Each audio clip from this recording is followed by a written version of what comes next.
Hello, how are you? It's been a little while. Can we talk about this? This has become a very en vogue thing for creators to do. They like to have the microphone in the shot and, you know, chase your aesthetic, whatever works for you. But every time I see it, I can't help but think of Creature Comforts, and I don't think that's quite my vibe. Also, it's not plugged in, so.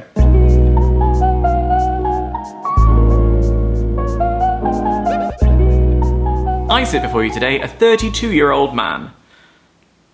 Someone the other day thought I was 24, and I swear to God I nearly married them. Everyone says you should age with pride, and you know, it's a badge of honor, it's a story of your life. La la, fuck that, alright? Fire at the Botox and let me cling on to my youth with my papery skinned hands. And as if the crises aren't coming thick and fast already, 2022 marks my 10-year anniversary on YouTube.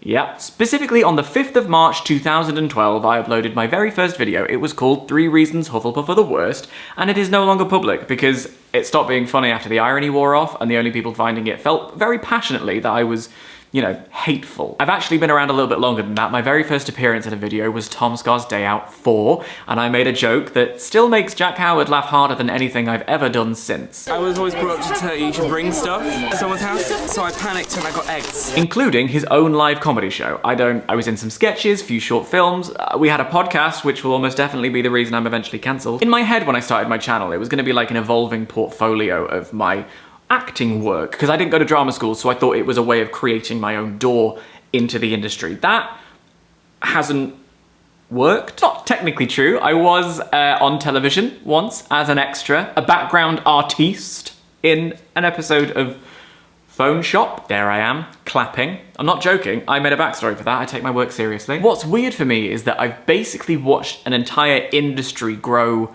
around me, you know, all sprouting from something that I just saw as a tool. I remember when I went to uni and met Tom and Chloe was like, oh, you know, he's famous on the internet. That baffled me because in my world, YouTube was a place where I could just watch Janet Jackson videos and old clips of X Factor. YouTube just wasn't a thing, like not to be a parody of myself, but when I was at school, we used to use Google Video. But now I literally get invited back to that same school in Maidstone to give talks because YouTube is on the curriculum.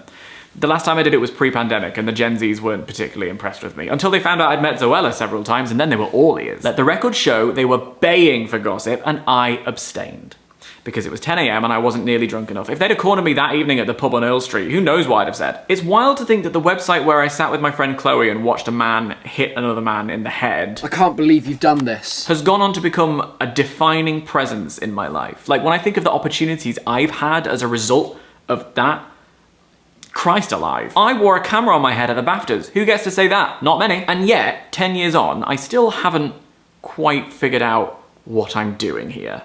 Not in the world, sort of in the world, but thinking that big gives me vertigo, so let's bring it down and say, as a creator, what am I doing here? Which brings us to now. Hello. I think after a few years of wandering in the wilderness that is being in your late 20s, compounded by the past 2 years of utter nonsense, I'm in a really interesting place in my life right now. Hello, Editing Dan here. At this point in the video, I plan to let you know that I'm living alone for the first time in my life and how that's an interesting and challenging experience.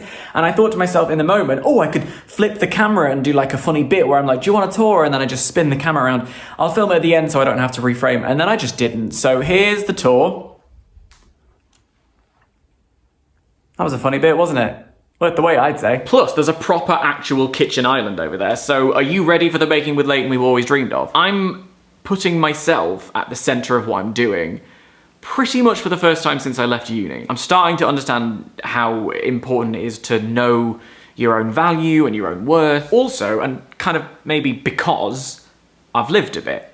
You know, I know things now, many valuable things. And so I sit here now, in my 30s, a different person completely than I was when I was 22, and I want to share my life with you in a new way. Allow me to reintroduce myself. I'm not going to do it all in one go, there's lots to talk about, better to not overwhelm you. Just over the next few months, you'll see life updates pop up in your sub box, and that's your cue to put the kettle on, or pour a glass of wine, and bring it to the table. When did I become a wine mum? I wanted to be the vodka Ann. Perhaps I'm here. Perhaps my purpose as a creator and also in life is to prove that you can be both. And in between those, we're gonna have fun. A whole bunch of fun. I know that it's the most fun thing in the world to pry and be nosy into other people's lives. I love it, but I promise there's also a solid amount of joy in the other things that I want to make as well. Please come for all of them. Oh, Jesus Christ, what am I doing? We're gonna talk about loads of stuff. We can talk about movies, we can talk about food, we're gonna talk about London, and talk about sex.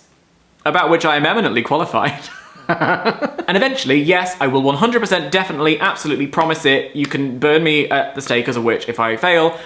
I will make the Glee video. Anyone here from the Church of RuPaul will be familiar with the concept of all-stars. And for the heathens among you, queens who didn't really shine on their original season get the chance to come back and showcase their growth and who they are as an artist now. I feel like I haven't really established a run yet on YouTube. I've done all right. I've been bubbling under. I went out a little bit earlier than everyone expected. I'm Trixie Mattel. I think I'm due an all-stars glow up. I promise I won't get lip filler. The thing I keep thinking about is, if I went back in time and spoke to my 13-year-old self who was sat at home watching MTV and reading movie fan sites and just not fitting in at all, and I told him about my life right now, he'd think I was really fucking cool. And that's the energy I want to bring. I want to cling to that because it's so easy to think, oh, I've not done anything with my life. But then, you know, why don't you let me know down there in the comments what aspects of life and love and dance again you would like to hear me talk about. Let me be clear, we're going to have some boundaries. Healthy, I think. Not many, because while I have grown as a person, I can assure you some things never change. 3 glasses of wine in me, I'm on the floor monologuing about Hillary Clinton. Get ready for the ride of your life.